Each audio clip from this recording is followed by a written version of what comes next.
La grille de départ prend forme. Ça va aller vite. Seulement 60 minutes pour compléter la course.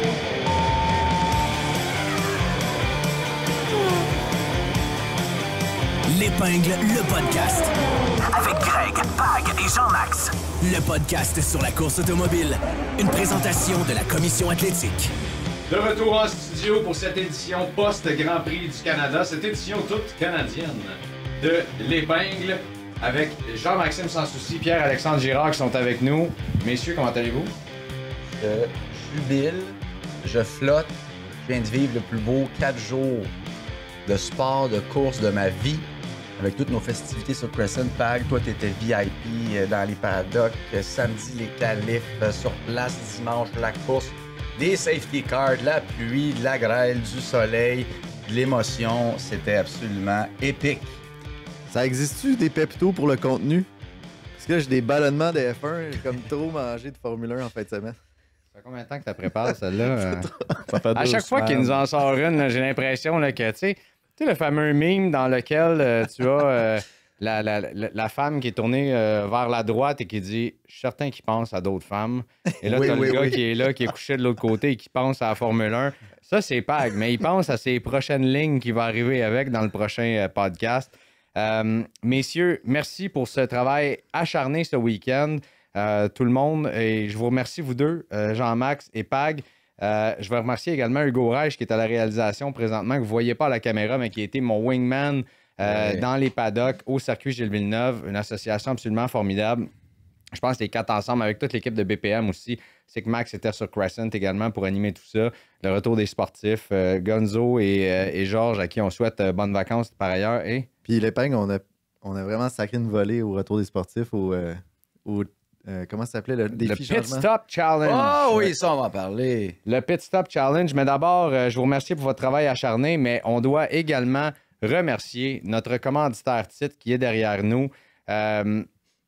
Tout l'été, si vous voulez parcourir les paysages incroyables du Canada, vous pouvez le faire au volant d'un Paillé. Dans la famille Paillé, il y a encore plus de fans, plus de modèles et plus d'inventaire. Merci encore. Allez-y, n'hésitez pas si vous voulez un camion. OK. Paillé! Paillé, ouais, ça en prenait un deuxième. Voilà qui est fait. Également, on tient à remercier Best Buy, qui est le fournisseur officiel pour tout l'équipement technologique du studio de la Commission athlétique, ainsi que le complexe JC Perrot pour tous les meubles. Vous pouvez encourager l'OBNL du complexe JC Perrot qui supporte la persévérance scolaire chez les jeunes en louant une des deux glaces à Saint-Roch-de-l'Achigan. Et les gars, vous voyez, j'ai eu la chance. C'est l'occasion, le Grand Prix. Là. D'ailleurs, si vous voulez dépenser la fin de semaine du Grand Prix, vous pouvez le faire à peu près partout. Mais je veux simplement amener une sensibilité. Hugo, peux-tu me lancer la casquette noire, gars, là, s'il te plaît? Je veux simplement ajouter une sensibilité à l'importance de supporter les entreprises locales ici à Montréal qui vibrent au rythme de la Formule 1. Si vous voyez sur l'écran, il y a également la chemise Salut Gilles du Mano Cornuto Pit Crew. Si vous ne connaissez pas ce restaurant-là, Incroyable. Absolument magnifique, qui a été fait en édition limitée que Jean-Max a. J'ai la casquette avec laquelle je me suis promené. Elle est encore un peu mouillée d'ailleurs d'hier de ces fameuses cellules de pluie. Je ne savais pas que ça existait des cellules de pluie. Mais ça, on l'a entendu souvent. On a entendu Meeker et GF, d'ailleurs, nos deux animateurs du Grand Prix, le dire souvent. Et depuis que j'ai eu l'occasion de m'asseoir en avant de Charles Leclerc jeudi, j'ai vu qu'il avait ce magnifique jersey de hockey Puma Ferrari. Je suis allé sur le site web. Il n'y en avait plus. C'était sold out. Évidemment. Et j'ai placé un petit appel, un petit texto à mon ami Max Bitton, qui est propriétaire de la boutique Fanabox dans le Vieux-Montréal. Gros fan de F1, qui une grosse communauté également. Il en restait en boutique. Puis je suis passé le chercher ce matin. C'est pour ça qu'on commence l'enregistrement un peu en retard. Passé ce matin, on a eu du fun, on a échangé, on a parlé de plein d'affaires sur la F1. On est deux passionnés qui commencent à se parler, ça commence à être long. Et j'ai réussi à me trouver ce magnifique jersey de Charles Leclerc que je suis content d'avoir acheté là parce que j'ai supporté une entreprise locale, bien sûr aussi. Et je vous le dis, pas demandé un 5 de rabais, je l'ai payé à 100 Et tu as déjà les couleurs de Ferrari, Greg, un peu en avance. Oui, c'est pas un 44 que j'ai dans le dos, c'est bien un 16. Vous connaissez mon amour pour Lewis. Après ça, les fans qui nous écoutent, je vous promet que les plugs commerciales sont terminés, mais je veux simplement dire, c'est même pas une plug commerciale, je le fais simplement par amitié. La boutique Fanabox va aussi avoir un concours pour la fête des pères. Donc, allez vous inscrire sur leur page de médias sociaux. Font tirer aucun achat requis, rien. Font tirer 250 $ comme ça pour les fans de F1, pour des cadeaux papa-fils. Vous savez que moi, c'est quelque chose qui me tient un peu à cœur. C'est les meilleurs souvenirs que j'ai avec mon papa du Grand Prix de Montréal et de la fête des pères. Alors, vous allez vous inscrire sur leur page de médias sociaux. Puis il y a des beaux concours comme ça pour les fans de F1 qui nous écoutent. Les papas de n'importe quel âge, les fils de n'importe quel âge aussi, on vous encourage à le faire. Voilà qui est fait. Les filles, tiens. Hein? Ben pourquoi pas? Oui, effectivement. Le concours, c'est pour la fête des pères, mais si vous êtes une fille qui tripe F1 avec son papa. F1 dans les fingles. Dans les fingles. F1 dans les fingles. Messieurs, quelle édition épique du Grand Prix du Canada. J'ai passé la semaine d'ailleurs, avec Pag, on a échangé beaucoup pour trouver les Grands Prix les plus historiques qu'on a eu ici à Montréal. Montréal qui a marqué l'histoire de la Formule 1 également à plusieurs reprises. On ne reviendra pas nécessairement là-dessus. Nous, on a eu, on en reparlera plus tard, là, des extraits qu'on a de cette entrevue avec Frédéric Ferret, Bertrand Godin qui est venu sur le podcast également. Quelle présence avec des S complètement incroyable. Et cette entrevue que j'ai réalisée avec Frédéric Brousseau, qu'on va écouter aussi en fin d'émission, le chef exécutif des opérations chez Williams, édition épique, encore une fois. Et là, on va retourner à une ancienne formule qu'on avait, puis on va vraiment décortiquer le tout équipe par équipe. Puis je pense qu'en faisant ça, on va finir par avoir couvert l'émission complète. Il y a eu de l'action. Je pense que toutes les équipes, on pourrait passer 20 à 25 minutes à décortiquer toute l'action des pilotes qu'on a eus. Mais d'abord, rapidement, votre appréciation générale du Grand Prix de Montréal vis-à-vis en fait, toutes les éditions que vous avez vues depuis que vous êtes fan de Formule 1. Ça va sûrement s'inscrire parmi les éditions les plus chargées de A à Z. Ça a même commencé vendredi avec les drains qui étaient trop remplis. On se souvient qu'il a complètement réduit la première séance d'essai libre. Puis ça a eu ensuite un incidence sur tout le reste du week-end parce que les écuries n'avaient pas eu le temps d'étudier le nouveau revêtement autour du Grand Prix. Puis on sait, il y avait eu beaucoup d'améliorations aérodynamiques pour plusieurs écuries depuis le Grand Prix d'Imola. Donc, juste un Grand Prix. Ensuite, tu ne peux pas faire des tests parce qu'à Monaco, ça ne sert presque à rien. Donc là, il fallait mettre beaucoup de temps en pratique. Et puis, étant donné donc il y a trop plu, les drains ont cédé. Donc, puis il y a eu un drapeau rouge quelques instants plus tard. Une édition historique des qualifications avec une pole à égalité qui s'est arrivée. Deuxième fois dans l'histoire. Ouais. Pour la deuxième fois dans l'histoire. Villeneuve, Schumacher, Frenzen. Puis ensuite, 4 changements. À Gérèse en 1997, d'ailleurs, cette fameuse édition du Grand Prix. Les 3 pilotes qui sourient. Tu vois juste leurs yeux. Jeune Jacques Villeneuve, Michael et Frenzen. Tu vois juste leurs yeux quand ils se font dire que vous êtes 3 égales. Tu vois leurs yeux qui sourient. Ils sont comme, OK, wow, ça se peut pas cette affaire-là. Puis ensuite, avoir 4 changements de meneur pendant le Grand Prix du Canada, c'est exceptionnel.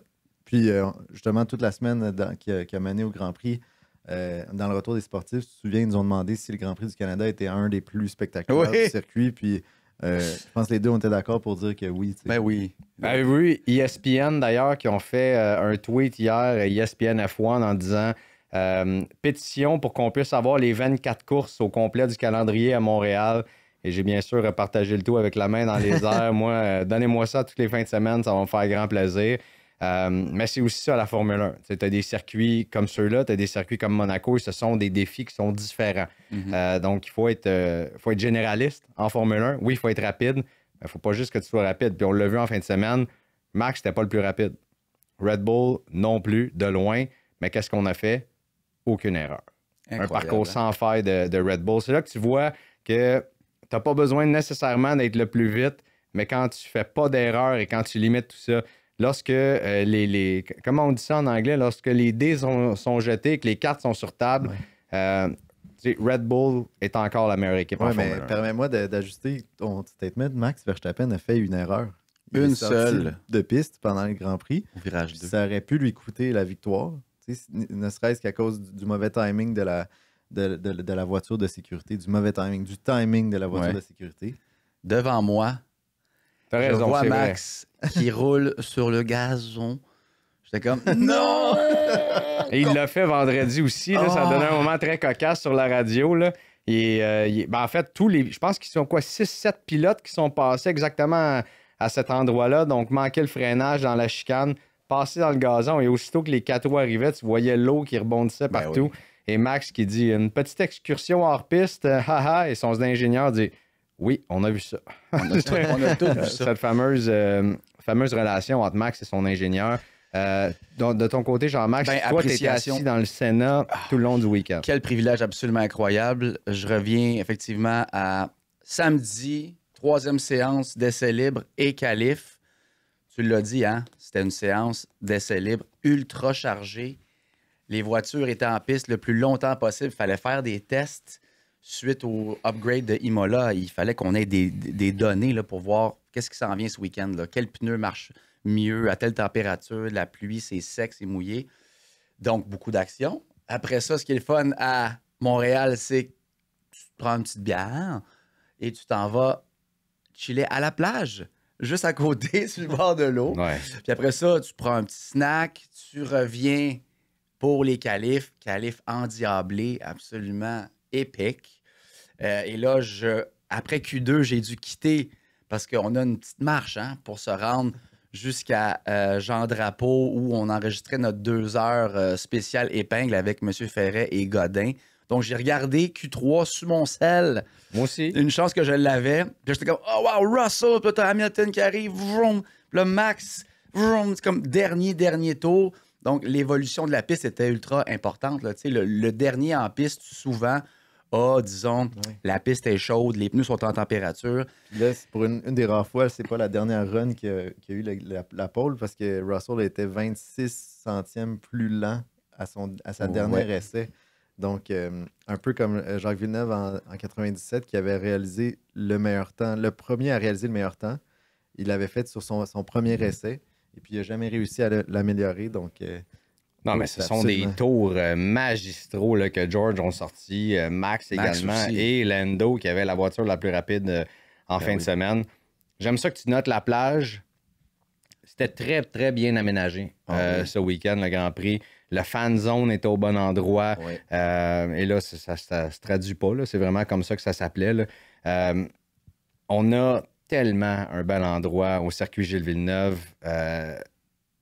Entrer, sortir, pas facile, mais c'est dans beaucoup de cas comme ça pour des circuits de Formule 1. C'est pas évident d'aller mettre un circuit de Formule 1 en quelque part. Puis on n'a pas de stade de la NFL, comme à Miami, par exemple, ou un parc comme à Melbourne. C'était pas évident non plus de sortir. Il y a 300. Il y a combien de. Total, c'était 347 000 en fin de semaine, je pense, qui a été dit sur F1 TV. Mais sortir tout ça d'une île, c'est pas évident non plus.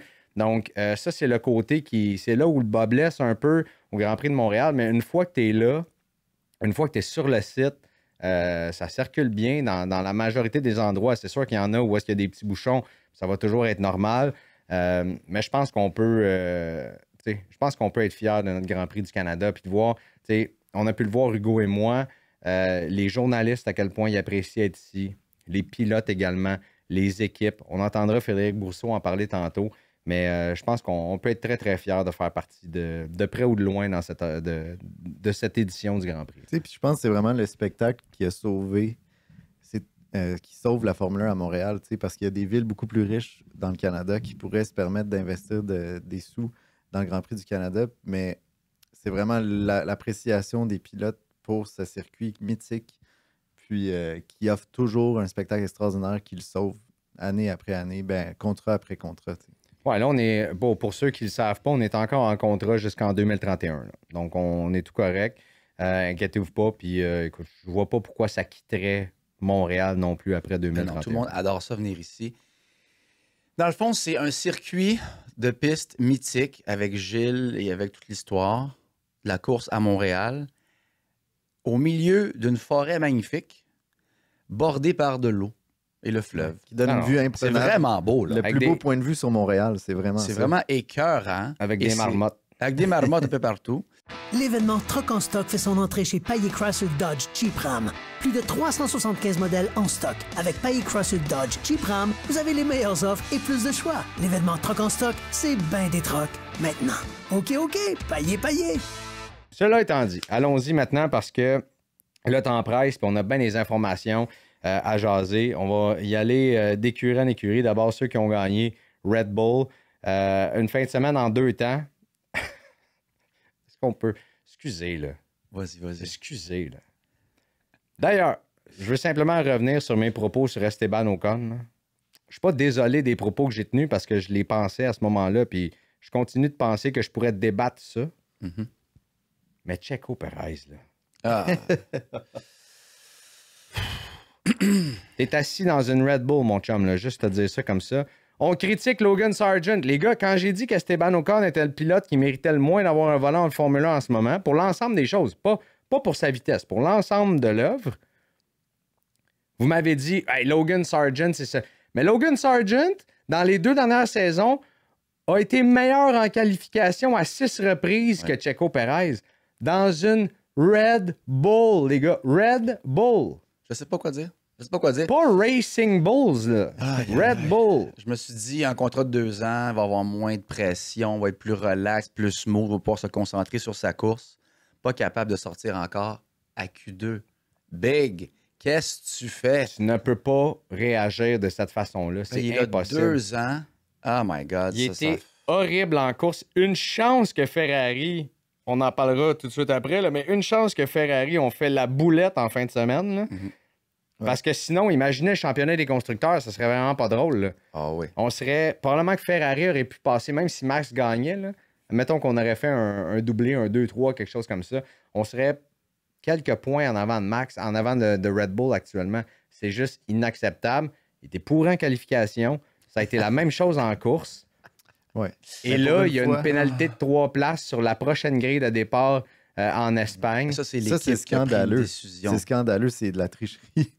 Puis j'espère que les gens vont réagir très fort. Puis je pense que même Will Buxton, ce matin, a fait une sortie publique en disant qu'il faut que la FIA réagisse parce que on a manipulé Le règlement. le règlement parce on craignait une sortie de la voiture de sécurité au moment de l'accident de Perez qui allait grandement changer les chances de Max Verstappen de remporter le Grand Prix.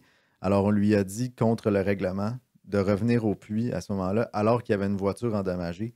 Et ça, c'est très clair. Tu n'as pas le droit de se déplacer avec une voiture endommagée pour la sécurité des autres pilotes. Et on voyait son aileron arrière qui pendait derrière sa voiture. Ça aurait pu être hautement dangereux pour tous les autres pilotes du circuit.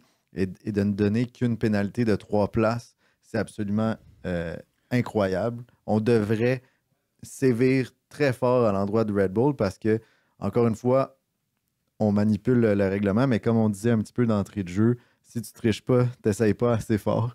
If you're not trying, if you're not cheating, you ain't trying. Tu sais, Voilà. Puis, peu importe l'écurie, là, je demeure neutre. C'était la bonne décision à prendre. La FIA a changé les règlements. Je pense pas qu'ils vont resévir de plus parce qu'il est comme trop tard. Par contre, changer le règlement maintenant. Et je suis d'accord que ça aurait pu être dangereux. Par contre, pour Red Bull, c'était la bonne décision. Dans le sens que, away au pit, Mais à un mon moment- homme, on veut pas qu'il y ait un safety car. On veut que Max continue pour aller gagner. En même temps, c'est une décision éthique aussi et morale à prendre. Est-ce que tu veux mettre la vie des autres pilotes en danger? Ah, mais ça, attendez un instant. Là, je veux dire, Ouais. on revient là, vous ressortez une fibre en moi quand on parle de éthique et morale et qu'on parle de la compétitivité de Red Bull. Ben, il faut Ça en va pas parler. tout à fait dans la même phrase. Exact. Tu sais, je veux dire, on ressort quelque chose. Là, je vois Jean-Max avec son petit sourire Niais. très fier, mais je veux dire, Ouais. on n'en est pas à nos premières fresques et nos premières décisions à éthique douteuse où là, je vais encore me faire taguer là-dessus sur les médias sociaux et je vais me faire ramasser cette fois-ci par les fans de Red Bull. Mais lorsqu'on regarde les choses objectivement, je veux dire, c'est ça. Ce n'est pas notre première décision qu'on essaie de plier un règlement. Puis là, j'ai pas d'exemple précis en tête. Là, je pourrais vous revenir avec ça peut-être au prochain épisode. Mais on s'entend que. C'était douteux. C'était douteux. Ça a fonctionné. ils savaient que ça allait fonctionner probablement. Là. Ils ont tellement eu une équipe gigantesque. Ils ont dit à la radio. 3 places de pénalité pour Checo Perez. On s'entend que de toute façon, c'est quoi? Il va passer de 12 à la 15e, là, sa grille de départ? À voir. On s'en va sur une stretch de circuit européen plus classique qui va favoriser la Red Bull. Quand Max plante tout le monde, Checo est capable d'arriver sur le podium au 4-5e. À voir. Mais écoute, resserrons les règlements. Le sport, c'est le même aussi. Il faut toujours qu'il y ait un incident pour que là, on change les règlements. Mettons, là, au hockey. Bâton élevé au visage, ça a été instauré quand, ça? Si tu saignes, c'est 4 minutes. Fait que là, tu vois les joueurs qui se mettent les doigts dans la bouche pour aller chercher du sang. Ah, il n'y en a pas, c'est 2 minutes. Il faut toujours qu'il arrive un incident pour que les règlements se resserrent. Puis moi, je suis absolument pour que ça se resserre. On punit les conséquences. On punit les conséquences, voilà. Là, on jette le pot à Red Bull, mais on va leur donner des fleurs. À quel point on a été capable de ramener un week-end sans nécessairement avoir tourné sur la piste vendredi. On savait qu'il y avait des grosses faiblesses. Max qui a réussi à gagner la course en disant sur la radio « Je ne peux pas toucher aucun vibreur à cause de la balance de la voiture. » Ça a été une course complètement incroyable de la part de Max Verstappen, à tout seigneur, tout honneur, et de son équipe aussi. De l'avoir ramené en première place de cette façon-là, de lui avoir donné la voiture. Chapeau. Chapeau, puis ça démontre encore une fois toute l'étendue de son talent. C'est une performance exceptionnelle qu'il a réalisée en... je dirais qu'en fin de semaine, c'est un peu plus en dépit des autres, parce que je dirais, moi, à mon avis, c'est 2 pilotes qui ont échappé la victoire, malheureusement, plutôt que Max Verstappen qui a remporté. Cependant, comme on dit souvent, pour remporter une course, il faut d'abord la terminer. Puis Max, c'est ça qu'il réussit à faire, puis c'est ça qui fait en sorte que c'est un pilote d'exception. Talent absolument incroyable. On voit, tu sais, il y a une ligne de piste sèche. That's it. On s'entend là-dessus. Fait que chapeau à tous ceux qui ont fini la course et qui ont eu des bons résultats, qui se sont permis d'aller faire des Lando Norris, des dépassements juste avant la courbe 13-14. Le mur des champions est pas loin. C'est bien fait, c'est propre, le talent est incroyable. Chapeau à Alex Albon qui a fait un double dépassement. Quelle manœuvre d'Alex Albon. On y reviendra, c'est sûr. Max, talent absolument exceptionnel, oui. Il a été chanceux aussi. Le safety car qui rentre, Lando ne peut pas entrer au puits. Lui, il rentre tout de suite. Ben, allons tout de suite. C'est le retour de la médaille, hein, parce qu'à Miami, là, même Lando a été honnête aussi. Il dit le safety car, moi je vois un tour. Tu me devances dans McLaren. Oui, c'est ça. Mais... Bon, allons vers McLaren tout de suite. Lando, qui était le pilote le plus rapide. Ouais. Et bon, des fois, t'es le marteau, des fois, t'es le clou. Et en fin de semaine, ça a été le clou, mais tu dis, on a joué de chance parce que les autres ont fait des erreurs. Pas joué de chance. On a juste pas fait d'erreur ou presque pas d'erreur. Et eux en ont fait de leur côté. McLaren, moi, quand j'ai vu qu'on laissait Lando à l'extérieur, quand tout le monde est rentré, je me suis dit, bon, ça y est, qu'est-ce qui se passe? Finalement, c'était pas trop grave, a réussi à revenir en 3e position. Mais quand il est resté à l'extérieur pour le deuxième, le deuxième safety car à ce moment-là et lorsque tous les autres pilotes sont rentrés. Là, tu parles de la deuxième fois qu'il a sorti. Le deuxième arrêt au puits. Là, et tout le monde est rentré. Il est resté à l'extérieur et on voyait qu'il gagnait du temps. Je me suis dit, bon, parfait. Un tour, c'est assez. Mais non, on l'a laissé un autre tour encore. Alors, je pense que McLaren, encore une fois, une écurie qui est en train d'apprendre à gagner et à être positionné au top. Et ça fait partie de la courbe d'apprentissage en fin de semaine qui nous a coûté une victoire, malheureusement. Mais tu sais, dans les faits, si la voiture de sécurité était sortie 1 seconde avant, il aurait réussi à rentrer au bon moment. Quand on regarde la reprise à bord de la voiture de Lando, tu vois qu'on voit le panneau qui s'affiche avec les fameuses lettres SC qui indiquent que la safety car est en jeu. Et aussi que ça s'affiche sur son moniteur Mais à ce moment-là, il est en train de regarder à l'intérieur du virage et à préparer son point de corde. Donc, c'est vraiment une question de 1 seconde avant. Mais celle-là était correcte. Je veux dire, à ce moment-là, c'était correct. Mais il y avait 15 secondes d'avance. S'il rentre au puits, il gagne probablement. Il gagne, c'est sûr. Il menait par 13-15 secondes. Ça, c'était le manque de chance. Malheureusement, on ne pouvait pas contrôler ça, il n'y avait rien à faire. Et puis, C'est mais l'autre, mais le deuxième arrêt au plus. l'overcut, moi, j'ai trouvé ça judicieux parce que si... Oui, mais il a lorsque- duré trop longtemps. Au moment... Tu penses que s'il rentre avant? Non, moi, je pense qu'il a fait la bonne chose parce qu'au moment où il est sorti des puits, il était effectivement devant Max Verstappen. Et puis, c'est juste parce Il a que la spiné. chaussée était trop mouillée. Il n'y a pas eu d'assez moment. d'adhérence. Oui, mais il n'y aurait pas eu la température des pneus et la maturité de pneus assez prononcée pour pouvoir rester devant Max. Max avait déjà les pneus Ouais. qui étaient presque corrects à la bonne température et ça aurait été... Les DRS étaient ouverts à ce moment-là, ça aurait pris un demi-tour puis Max passe en avant, c'était sûr et certain. Puis suite à ça, ben, bonne chance pour essayer de revenir derrière. Là.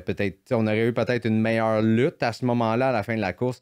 Mais je pense que simplement, on voyait après son premier tour qu'il avait gagné un autre demi-seconde devant Max. Mhm. Et après ça, il a perdu 0.7, je crois, dans le tour suivant. Là.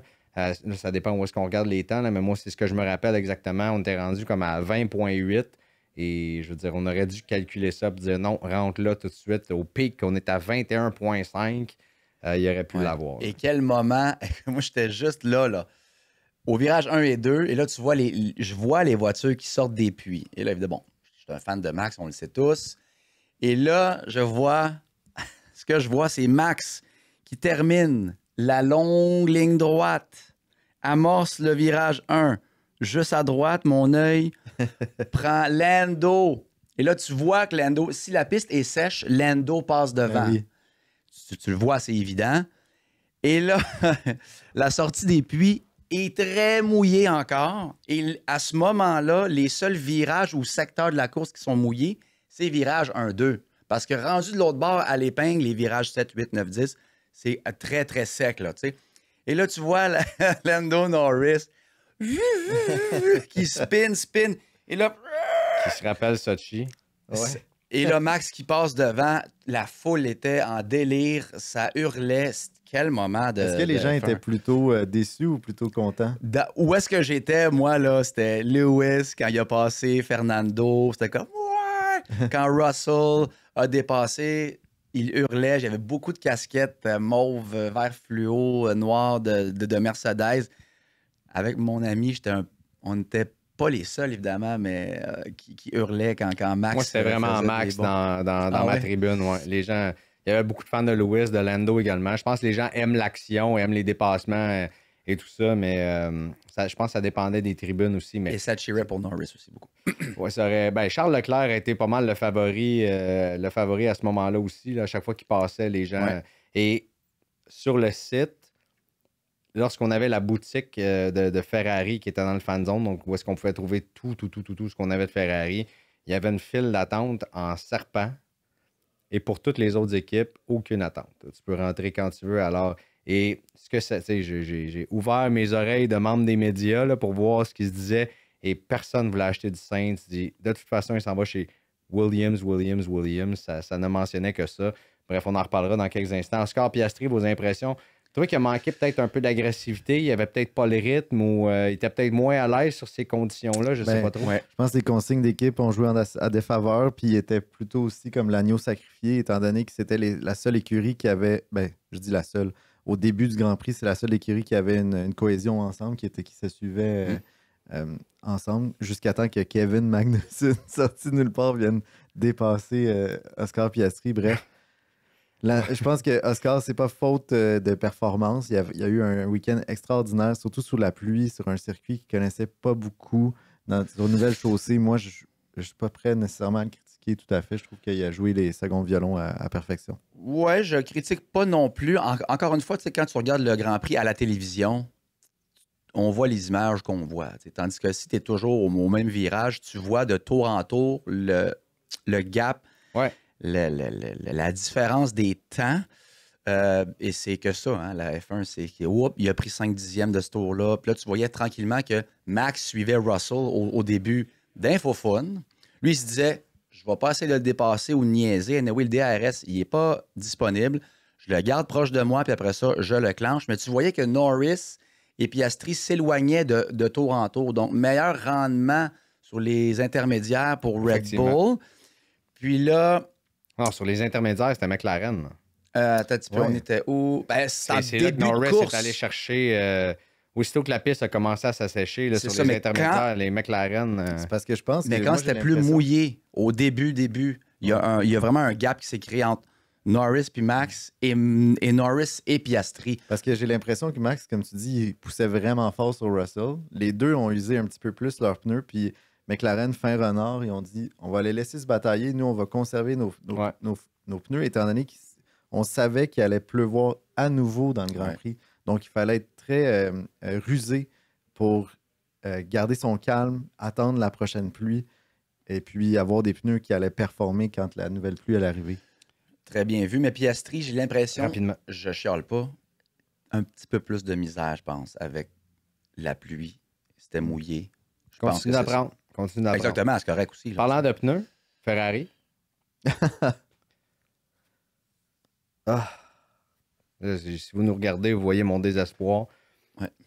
Qui a pris la décision de faire rentrer Charles Leclerc quand on savait qu'il allait avoir une autre pluie et qu'on entendait les autres pilotes dire non, c'est encore mouillé, on n'est pas prêt. Mais Ferrari, eux, rentrent et donnent la gomme dure à Charles Leclerc.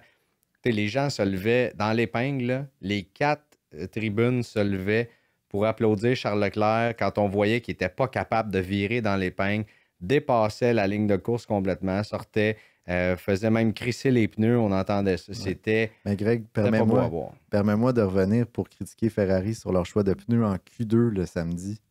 Ça a complètement bousillé leur week-end en utilisant une gomme qui avait déjà couru pour un tour déjà. Quand tu utilises un pneu qui a déjà un cycle de qualification, parce qu'on sait qu'ils ne vont pas les protéger en qualification, donc ils sont extrêmement usés, tu vas sacrifier beaucoup de performances. Je ne peux pas croire qu'on avait l'ego de dire « Ah, c'est sûr qu'on est capable de passer en Q2 », alors qu'on n'avait presque pas d'informations sur le temps sec lors de la fin de semaine.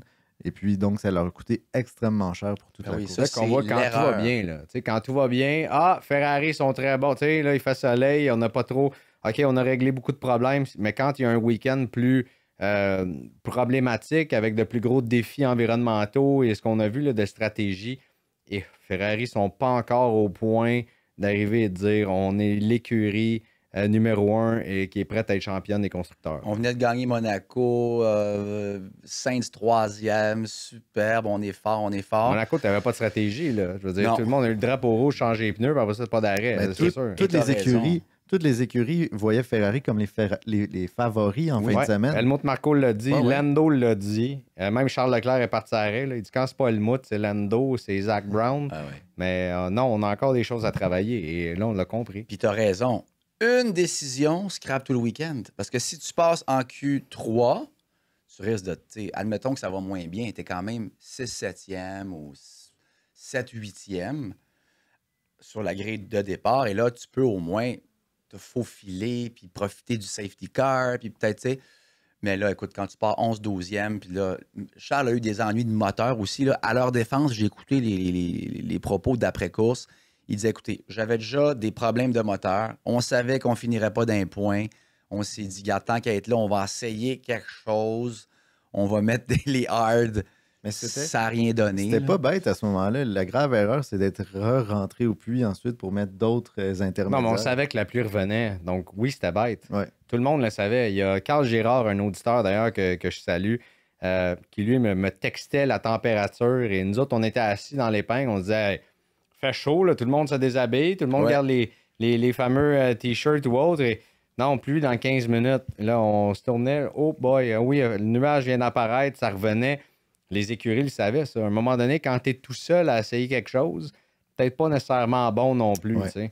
Donc, pas bête de vouloir essayer quelque chose, mais bête que ce soit des pneus puis que tu dois. Pauvre Charles. C'était Et là- vraiment pas drôle. Ouais. Et là, de l'aveu même de Charles, ces problèmes de moteur vont être très graves pour le reste du championnat.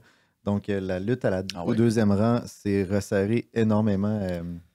Je pense Peux-tu que- aller plus en profondeur Ben, là-dessus? c'est que là, étant donné qu'ils vont sûrement avoir une pénalité de moteur éventuellement dans le calendrier. Parce qu'ils vont devoir changer de power Exact. unit. Donc, ça va les mettre sur le. Mais Max va l'avoir aussi parce que le moteur qu'il avait utilisé en Q2, Ouais. va devoir le changer également. Donc, il va l'avoir également. Fait que peut-être qu'on va réussir à balancer ça. Je touche du bois.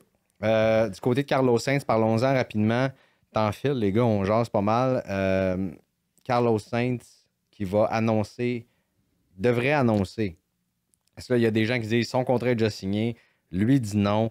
Je pense qu'il reste vraiment 2 options viables dans le cas de Carlos Sainz. Mhm. Et ça devrait, ça se peut qu'on ait une surprise, être soit Williams ou encore le projet Audi qui est Kick Sauber. Mais Bertrand Godin, samedi, nous a quand même lancé un pas pire pavé dans la mort avec la vente de certaines actions chez Aston Martin. Je me demande si c'est pas Bertrand qui l'a lancé, c'est moi qui ai mis le pavé, puis Bertrand qui a continué d'arroser. Bon, excuse-moi de t'avoir volé le mérite. Ce que j'essaie de dire, c'est que peut-être que c'est la seule chose qui empêche Carlos de finalement l'annoncer, ce jeu-là, parce que si Lance Stroll ne revient pas, est-ce que le volant le plus convoité ne devient pas celui chez Aston Martin? Les 2 Espagnols! Remettons en contexte. Wow. Remettons en contexte un instant. Lawrence Stroll, il y aurait beaucoup de discussions que Lawrence Stroll vendrait certaines de ses parts, certaines actions de Aston Martin, ce qui ferait de lui un des propriétaires, mais non plus le propriétaire majoritaire de l'équipe. Ce qui fait qu'à ce moment-là, est-ce que Lance resterait en poste dans les prochaines saisons, à partir de la fin de la saison? On a vu un Lance avec une attitude en 2 temps en fin de semaine. Et lui, beaucoup de parler à quel point il était commis au projet, qu'il voulait rester et tout ça. Et plus la fin de semaine avançait, plus il était de bonne humeur. On l'a vu sourire, parler à la foule dans la parade des pilotes. Par la suite, on a vu également à la fin de la course, il y a 3 pilotes qui sont restés. Daniel Ricciardo, Lando Norris, qui sont peut-être les 2 plus funny guys de la gang. Et Lance Stroll, qui est peut-être un des malheureusement moins funny guys, qui lui est resté, puis il a eu énormément de plaisir à saluer la foule, lancer des casquettes, signer des autographes, tout ça. Donc, est-ce que c'est une opération de relations publiques ou... Puis on l'a vu aussi dans la voiture au dernier tour, le tour de refroidissement, qui a vraiment pris le temps de saluer son gradin en allant très lentement. Oui, j'étais là. Est-ce que c'était son dernier Lance, Montréal? Ma blonde était sur le banc, alors oui, bye-bye à Lance, comme ça. Je pense que les gens ont beaucoup apprécié ça. On le critique Lance Stroll, mais d'avoir un pilote montréalais en Formule 1. C'est que, tu sais, c'est vraiment l'agneau sacrifié, on dirait. On le critique beaucoup parce qu'il y avait seulement 11 points avant le Grand Prix du Canada. Mais c'est que quand tu es un second pilote dans une écurie, tu vas souvent être l'agneau sacrifié pour essayer les nouvelles performances de gomme où tu vas essayer de donner des informations. Exactement. Donc, je pense que malheureusement, souvent, on lui tombe souvent sur le dos. Il y a eu une performance catastrophique à Monaco l'an dernier, mais on peut-tu passer à d'autres choses? Oui, bien, je pense que c'est dans son incident. Son entraîneur aussi. Son entraîneur, mais son incident qui a rentré dans le derrière de Daniel Ricciardo, qui n'a jamais pris acte de ça.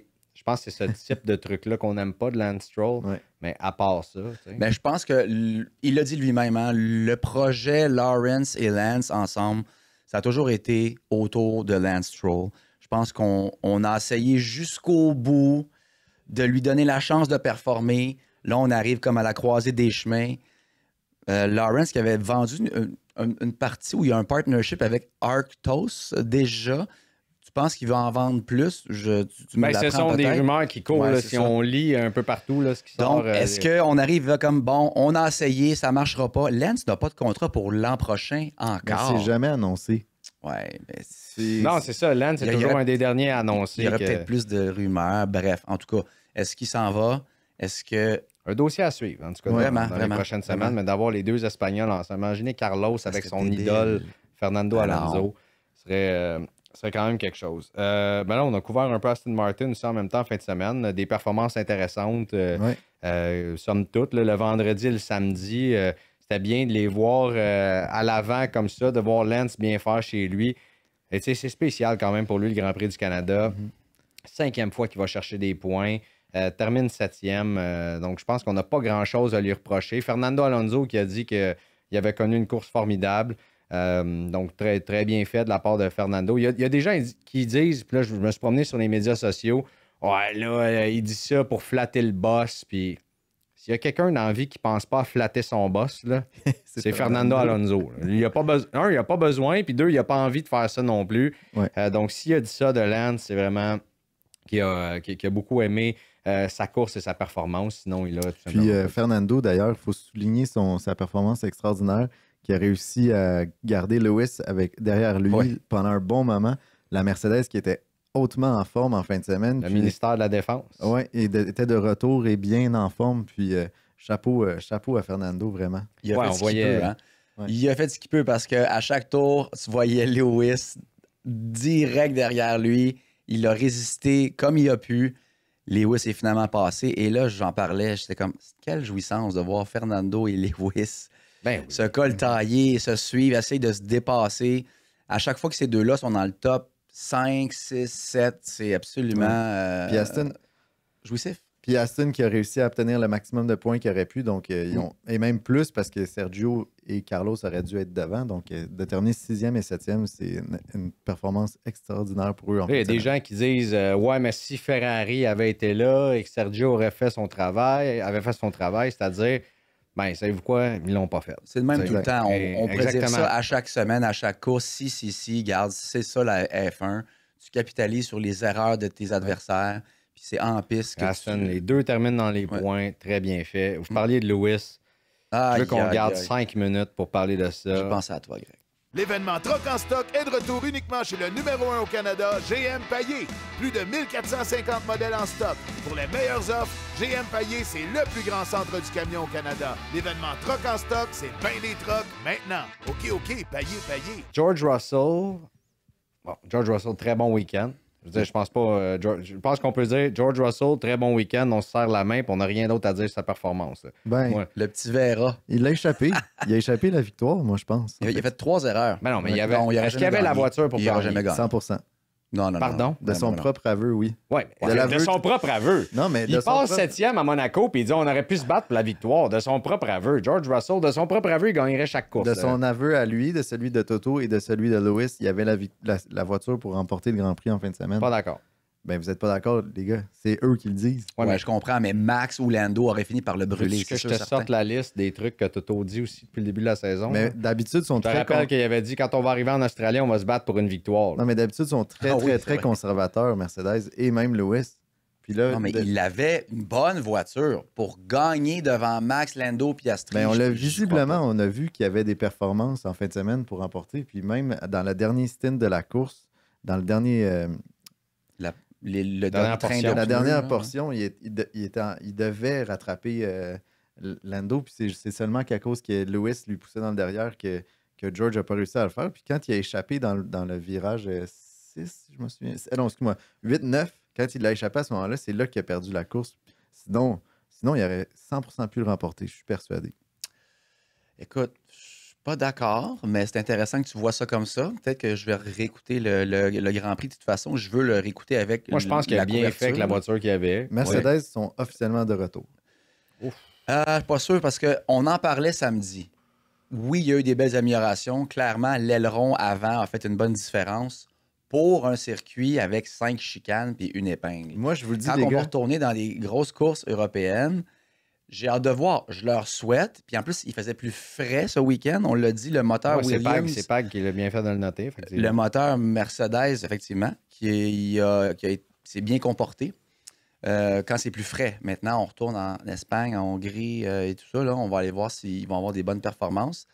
Mais s'ils sont vraiment de retour, et tu pourras enchaîner ensuite, oui. ben là, si tu ramènes Lewis et George dans le mix, tu as vraiment 5-6 écuries qui peuvent se battre pour des podiums. Ça serait absolument excitant pour la suite. On a tellement été moribond dans notre attitude depuis le début les nouvelles réglementations chez Mercedes depuis début de 2022 que pour affirmer qu'on est enfin capable d'extraire des performances de cette Mercedes-là de tous les départements, le leadership et les deux pilotes, moi, je suis persuadé qu'ils sont de retour.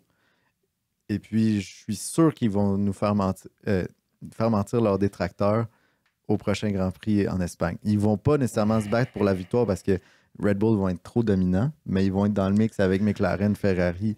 Je suis persuadé à 100%. Je pense qu'il y a deux vérités là-dedans. Ils ont fait des bonnes améliorations.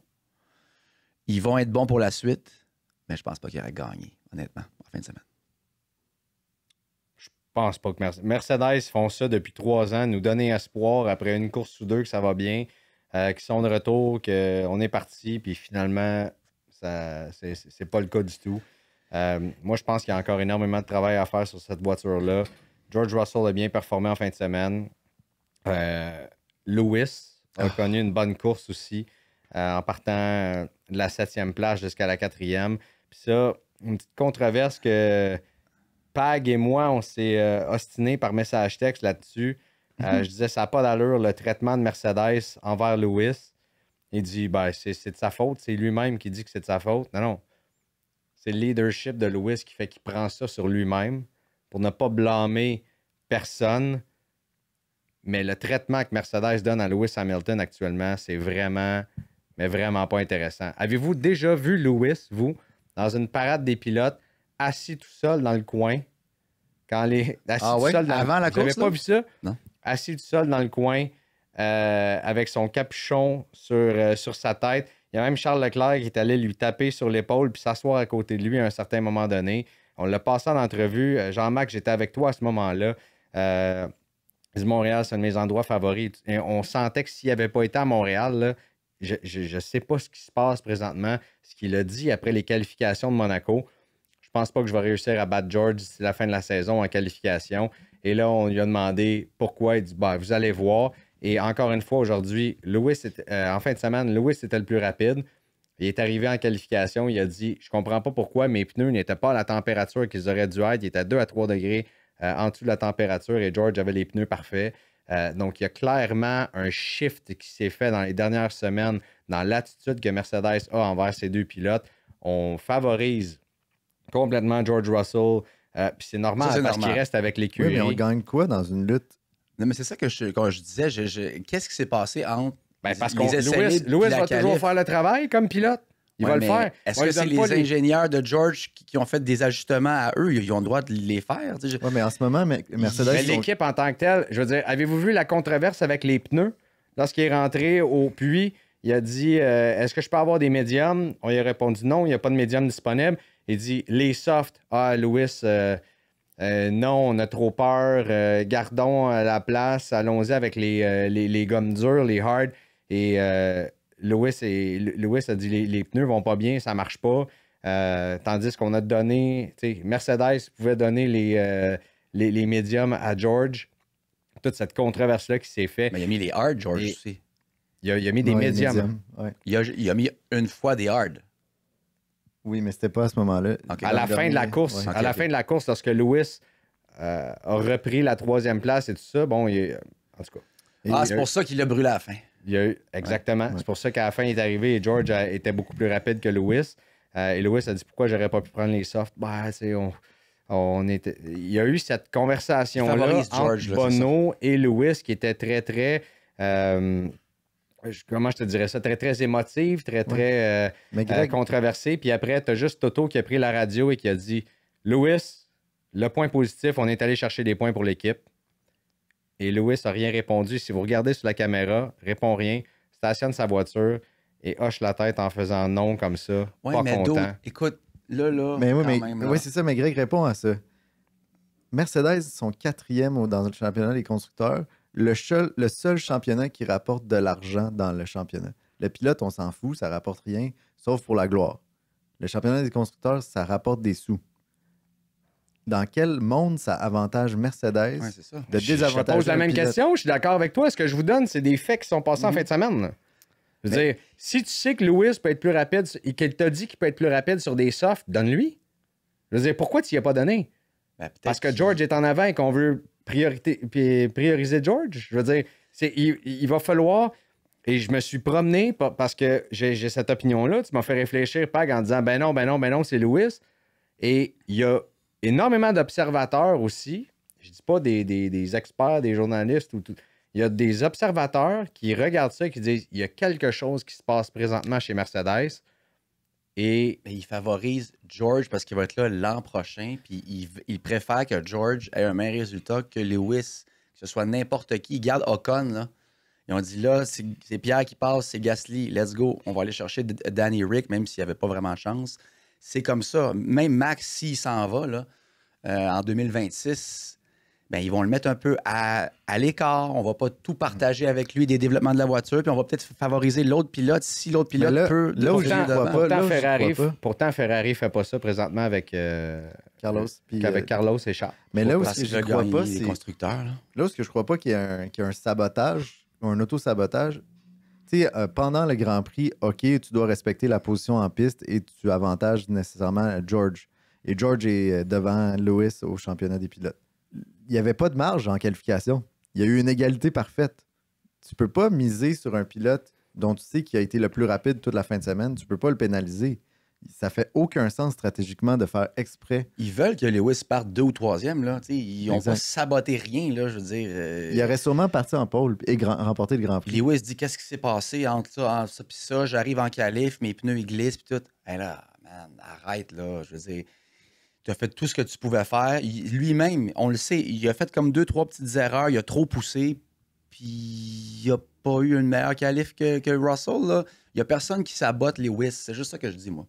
Ils n'ont pas intérêt, tu as raison. Ils veulent juste être les meilleurs possibles à la fin de l'année. Je suis pas si certain que ça. Saboter, non. Je dis pas qu'on le sabote. Mettre de l'avant George, Je dis pas qu'on le sabote, mais il y a quelque chose qui se trame. Puis, ils ont Tu ne sûrement peux pas dit... avoir un champion du monde 7 fois qui a gagné 103 victoires, qui s'en va dans les caméras puis qui dit « Je ne battrai pas mon coéquipier d'ici la fin de la saison en qualification. » On lui demande pourquoi, il dit « Vous allez voir. » Ben, il faut peut pas dire... faut lire entre les lignes en quelque part. Là. Il peut pas dire ils veulent favoriser George parce qu'il va être là l'an prochain. Moi, je quitte pour Ferrari. Il peut pas dire ça. Fait qu'il va dire, regarde, vous allez voir, là. Puis c'est ça. Puis ensuite... Ouais, mais dans la parade des pilotes, là, tu penses vraiment qu'ils ont dit, là, Lewis, là, tu nous fais chier, va t'asseoir dans le coin puis mets ton petit capuchon. Non, c'est pas ça que j'ai dit. C'est Là, tu peut-être prends lui. les choses en dehors de contexte Non, et mais tu on va ajoutes dire, ça. Je veux dire, c'est lui fais qui est juste dire- fâché. C'est pas l'équipe qui dit va-t'en. Ah oui, mais c'est sûr qu'il est fâché. Eh oui, mais bro, tu t'en vas chez Ferrari. Combien de championnats des constructeurs Lewis leur a gagné? Je le sais. Combien mais de championnats des pilotes leur a gagné? c'est Tu comme ne traites Adrian pas un gars de Newey. cette Mais façon-là. c'est comme Newey, ils l'ont tassé. Ils veulent pas qu'il y ait le knowledge pour Tu ne 2025, traites pas 2026. quelqu'un avec qui tu as eu une si longue association de cette façon-là. Mais tu viens de le dire toi-même. Tu fais pas ça. Tu fais pas quoi? Tu le traites pas comme ça. Je pense pas qu'il y a un traitement préférentiel, si ce n'est que... Ah non, mais vous venez de dire qu'il y a un traitement préférentiel. Tu me dis, je pense pas qu'il y a un traitement Ouais, mais en préférentiel. voulant dire, Non, c'est mais sûr qu'il y ils en a vont un. mettre de l'avant George sans piler sur Lewis. Exact. Mais ils sont obligés, dans le sens qu'ils vont amener les nouvelles modifications en priorité à George. Ouais, ça, c'est normal. C'est normal, je pense. Mais je pense pas qu'ils Il y a sabotent non clairement plus. quelque chose Mais qui j'ai se hâte passe de chez voir. Mercedes. C'est sûr que ça va se Puis je tramer. suis là. certain que d'ici quelques semaines, vous allez me dire, ouais, Greg, finalement. Écoute, je vais être le Ouais. premier à dire, t'as raison. J'ai hâte de voir sur Twitter. OK, puis partout. les gars, Commentez là, dans les il nous commentaires, reste ceux 10 qui regardent. minutes, puis il nous reste pas mal. Alors, allons-y tout de suite avec notre segment Cargaroos, parce qu'il y en a des pilotes de qui on va parler qui, eux autres, vont chercher des voitures, mais probablement qu'ils peuvent trouver la bonne voiture au bon prix grâce à notre vaste sélection d'évaluations et de prix d'avis impartiaux sur les concessionnaires. Commencez votre recherche sur cargaroos.ca. Là, il va falloir aller vraiment vite, messieurs, OK. avant qu'on passe à cette entrevue que j'ai réalisée avec Frédéric Brousseau. Allons-y avec... Attends un instant. Oh, il met la calotte. Magnifique. Quelle belle casquette de Williams. Quelle catastrophe, par contre, en fin de semaine. Hein?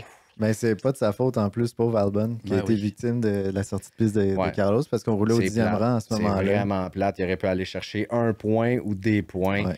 Et Logan Sargent qui se montrait rapide, Ouais. mais finalement qui... Ben encore Logan. Qu'est-ce que je te dis? À Quelle un moment surprise. donné, là, Logan, Latifi... Dans les mon estrades, Dieu, là, Seigneur. quand on a vu que c'était Logan qui s'était crashé, tout le monde est parti à rire. En voulant dire, on rit pas de l'humain. Il est là, il y a une raison pourquoi il est là, et on veut pas piler sur personne. Là, on est respectueux, mais là, il est temps qu'il quitte l'aventure, et c'est ça qui va arriver. C'est correct, c'est fair. Valls lui a donné une dernière chance, et là, Sainz puis Albon qui s'accrochent. Non, mais Valls, Les futurs coéquipiers, peut-être. il donne pas de chance. Là, il pile les millions que Logan amène avant de pouvoir investir dans un pilote de qualité. Ah oui, entre C'est autres, ça mais qui au se début passe. de l'année, il a dit, garde, on va l'essayer, là, on va voir ce qui se passe. On laissera Frédéric Brousseau, qui ne pouvait pas commenter d'ailleurs la venue ou sortie de certains pilotes, bien sûr, parce que c'est pas dans le département, mais on le laissera en parler un petit peu plus tard d'ailleurs dans l'émission, dans cet entretien, à quel point le projet Williams avance de la bonne façon et tout ça. V-Carb, Daniel Ricciardo. Yeah. Quelle belle reprise. Quelle belle. Comment je peux dire ça? Dans les dents, Jacques Dans Villeneuve. les dents de Jacques Villeneuve. Ça, on en a parlé samedi. Je veux dire, s'il pouvait sécuriser son volant, je pense qu'on ne le fait pas comme Frédéric Ferrel l'a dit sur une seule fin de semaine. Mais Daniel Ricciardo a montré qu'il est encore vite. Ah oui, et puis là, on parle d'une seule fin de semaine, mais souvenons-nous, à Miami, à la course sprint, il roulait devant, puis il a réussi à garder des voitures beaucoup plus performantes derrière lui. En Chine aussi, une belle performance. Ouais. À un moment donné, Red Bull, on a souvent vu le scénario du driver swap, là, l'échange des pilotes. Il est pas je pense pas qu'il y a un monde qui existe où est-ce que cette possibilité-là n'est pas présente. Il y a toujours un espoir, mais tu sais, j'attendrais avant de dire wow, quelle performance. Tu sais, je pense que c'est très track spécifique, excusez-moi, là, pour Danny Rick. Tsunoda montre des bien meilleurs résultats que lui en général. Là. Fait que, oui, c'est super le fun pour lui. Est-il de retour? C'est vrai qu'en fin de semaine, Tsunoda... Attendons de voir. Ah. Tsunoda, c'était bien qualifié aussi. Là. C'est juste qu'il y a eu un accident. Je ne me rappelle plus pourquoi. En fait, là, est-ce qu'il a glissé lui Il a aussi? glissé. Ouais, c'est ça. Quel réflexe de Nico Hülkenberg. Ouf! Hey! Il a dit qu'il a fermé les yeux parce qu'il pensait avoir... il pensait avoir un incident très Ça fort aurait été avec... violent. avec lui, puis finalement, il a réussi à garder le contrôle de sa monoplace puis à éviter le pire, mais quel moment. C'est tout sur Williams? Non, excusez, Sur Williams ou sur RB V-Car? RB V-Car, Des très bons résultats en qualif. C'était super encourageant. On s'en allait placer les deux voitures Projet intéressant. dans les points. Ouais. Là, Tsunoda glisse. Écoute, même les meilleurs glisses, là, sans souci. Content qu'on prolonge Yuki également. Puis Ouais. je pense que c'est une 2 question de ans. temps avant qu'on prolonge Daniel également. C'est fort dommage Ouais. pour V-Car, mais ils vont se reprendre. si ce n'est que le troisième pilote chez Vicar a une clause dans Larsen, son... hein? Il y a une clause dans son contrat comme quoi s'il n'y a pas un volant assuré, il était libre comme l'air, mais il n'y a pas d'autre place ailleurs sur le circuit. Alors je vois pas pourquoi on ferait trop de pression à Il ce y avait eu niveau-là. des bons résultats, là, tu sais, à voir s'ils pouvaient détrôner Ricciardo à chaque week-end. Mais bon, ça demeure un bon pilote. Là. Haas maintenant. Les pneus full wet. Mais j'ai aimé cette stratégie-là, mais je pense que ça a bien payé au début, puis que par la suite, on a mal géré ça. Je veux dire, Ouais. d'y aller, d'avoir Magnussen qui remonte, Hülkenberg aussi. Puis par la suite, je veux dire, on a vu que les Haas ont fini un petit peu poète-poète, malheureusement. Ils ont essayé ce qu'ils pouvaient. Au début, on voyait Magnussen qui dépassait tout le monde. C'était excitant, mais tôt ou tard, ça allait avoir que ça des suive avec conséquences. autre chose, Ouais, là, c'est ouais. ça, exactement. Ouais. Fait que, on a essayé. Tu sais, quand tu n'as rien à perdre puis tu pars loin dans la grille de départ, let's go. On essaye quelque chose. Il va savoir un safety car, 2, 3, 4. Combien de fois on va changer de pneus?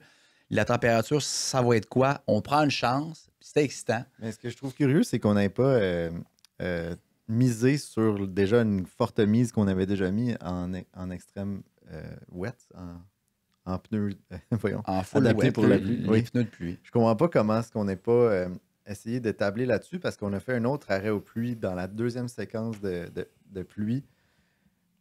On aurait vraiment pu continuer en piste et justement miser sur ce succès-là. Parce que Kevin Magnussen au 4e rang, moi j'avais peur. Qu'il rentre comme une boule de bowling. Ouais, Puis à un mais certain finalement, moment donné- il était propre. Là, il était propre. Il n'y a plus le choix rendu là à ce stade de la saison avec toutes les pénalités qu'il y a eu. Là. Oui, non? J'ai plus rien à dire. En fait, ils ont essayé fort, c'est chapeau à eux. Mais finalement, parce qu'une course, c'est un marathon, c'est pas un sprint. Puis ça fait que ça égalise les performances des voitures. Puis ils ont terminé où ils devaient l'être sans avoir réussi à miser sur leur stratégie. Alpine maintenant.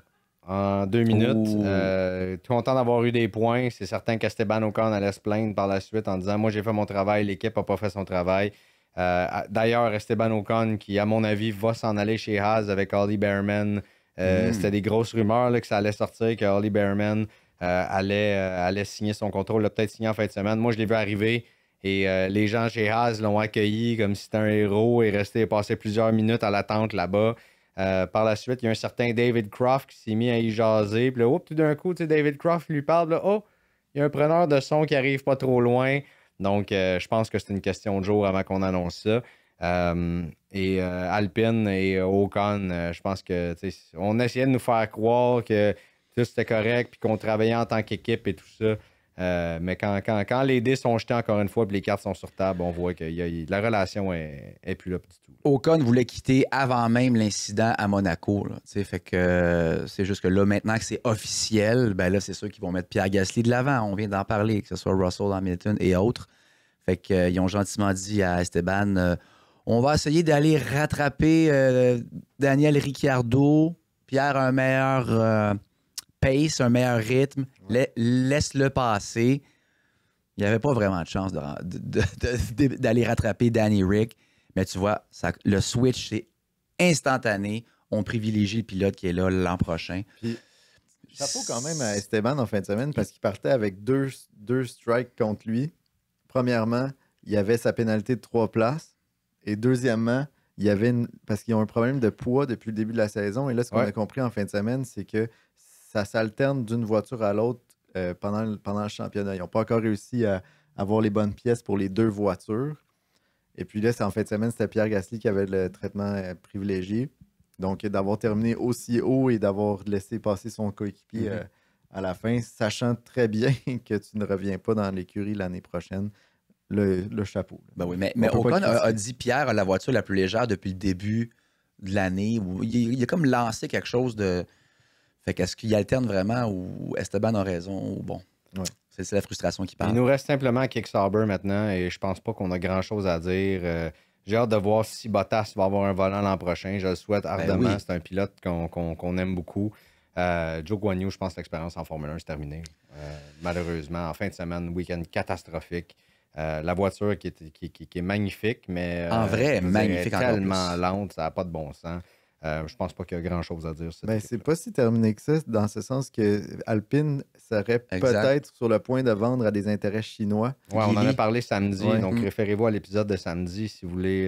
Mais je pense pas. Avec Renault, Alpine il y a un partnership. ont besoin d'aller chercher un pilote plus rapide. Puis si tu as le choix, par exemple, entre Bottas et Zhou Guanyu, tu vas avec Bottas. Ça aurait été intéressant de voir Zhou Guanyu avec une meilleure voiture, tu sais.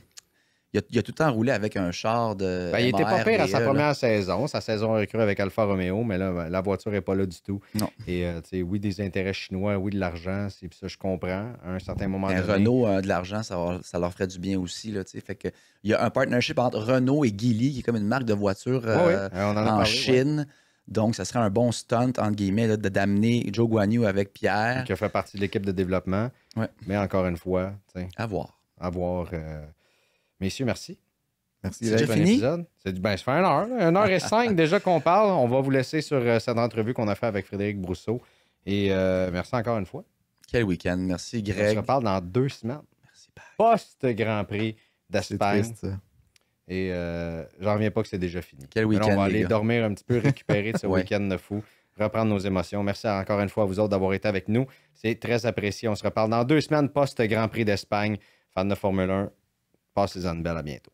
Merci beaucoup, Frédéric, de nous recevoir. C'est très apprécié. Ça doit être un week-end assez occupé pour vous.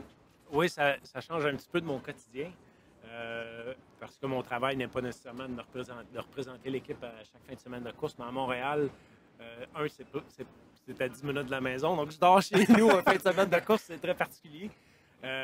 Mais définitivement, c'est très émotif pour moi de faire un Grand Prix à Montréal parce que ça me permet un peu de montrer à la population de Montréal, aux Québécois, c'est quoi la Formule 1 de l'intérieur. J'ai beaucoup de monde que je connais, des contacts d'affaires qui viennent me voir, qui me posent des questions. Donc, ça me permet un peu de faire connaître la Formule 1 à un ensemble de passionnés québécois qui, autrement, n'ont pas nécessairement accès, vu de l'intérieur, à la Formule 1. Donc, si je peux contribuer à promouvoir l'industrie au Québec, pourquoi pas?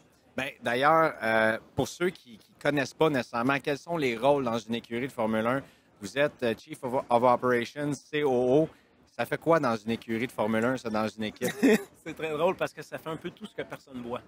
Quand vous venez dans une course la fin de semaine, vous voyez naturellement les pilotes, les autos, vous voyez l'équipe de marketing, le team principal, un peu le cirque, la Formule 1 qu'on dit. Mais en arrière de ça, il y a un ensemble de peut-être 1100 employés qui travaillent au centre d'administration à l'usine. Donc, c'est un peu gérer l'organisation au point des affaires, les investissements, gérer la performance dans l'organisation, gérer les livraisons, la qualité, s'assurer qu'on a un auto. S'il y a un auto ici ou 2 autos qui coursent en fin de semaine, c'est qu'il y a 1100 personnes en arrière, 1200 personnes qui livrent la marchandise au niveau de l'ingénierie, au niveau des opérations, la production, la santé et sécurité, la gestion des finances, les plans stratégiques. Donc, moi, je suis vraiment la personne plus business, si on veut, qui arrive avec un bagage d'affaires dans l'organisation. Puis le fait que je ne viens pas de la Formule 1 est probablement un atout parce que je ne suis pas émotif par rapport aux produits. Moi, j'ai connu les moteurs d'avion. Je connais des Formule 1 aujourd'hui. Pour moi, c'est un produit. Il y a une business en arrière de ça, puis c'est ça mon travail, c'est de gérer un peu le côté business de l'organisation. Donc, quand on entend les pilotes de différentes écuries remercier tout le monde à l'usine, tout le monde qui travaille avec l'équipe et tout ça, bien ça, c'est l'équipe de Frédéric Brousseau à ce moment-là qu'on remercie. En grosse partie, oui. Puis c'est le fun parce que de travailler avec des gars comme Alex puis Logan, c'est des gens qui sont extrêmement approchables. Donc, quand ils sont dans nos bureaux ou à l'usine, j'ai tout le temps je les amène tout le temps dans l'usine, je les présente aux employés. Ils sont très confortables de faire les présentations devant les employés. Puis pour les employés, c'est de l'art. On les garde motivés justement avec les pilotes qui viennent les voir. C'est tous des passionnés. On a 1100 personnes qui sont des passionnés de Formule 1 en arrière. Donc quand les pilotes ou l'organisation de course vient dans l'usine, ça fait une grosse différence. D'ailleurs, félicitations pour obtenir un poste comme ça dans ça reste Williams, une des écuries les plus prestigieuses en Formule 1. Et vous êtes un des Québécois. Il y en a eu très peu de Québécois en Formule 1. Si on compare à d'autres sports, par exemple, qui se sont établis dans des rôles d'importance, est-ce que ça fait à peu près 3 heures que j'essaie de comment formuler ma question comme il faut, mais est-ce qu'il y a pas une espèce de pression, mais une reconnaissance de votre côté de se dire, hey, il n'y en a pas eu beaucoup de Québécois qui se sont établis en Formule 1 ici et on représente un petit peu le Québec à ce moment-là? Bien, c'est certain qu'il y a une pression. Je la sens un petit peu plus à Montréal.